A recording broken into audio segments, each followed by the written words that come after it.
তুমি কেন জামাত করতে গেলে স্বামী রে? ও স্বামী তুমি কেন জামাত করতে গেলে স্বামী? আমার তিনটা ভাই, আমার একটা ভাইয়া বিয়ার কথা চলতেছে স্বামী রে। তুই কি করলি স্বামী রে?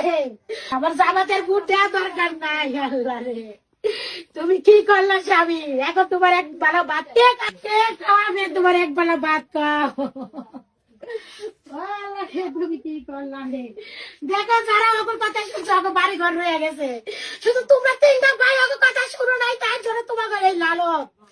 কারো বাড়ি ভাঙে নাই, আলামিন কাউসার রায়ের কারো বাড়ি ভাঙে নাই, শিমুলের বাপের বাড়ি ভাঙে নাই, কালেদের বাড়ি ভাঙে নাই, শুধু তোমরা তিনটা ভাইয়ের বাড়ি ভাঙছে। হ্যাঁ, আমি কই তোমরা না চাই, তোমরা কারো শুধু কিছু যাও না, জামাতে যাও না, চলো শুধু জামাত মিছিল, জামাতের মিছিলটা করার জন্য এই অপরাধ কিসের জন্য?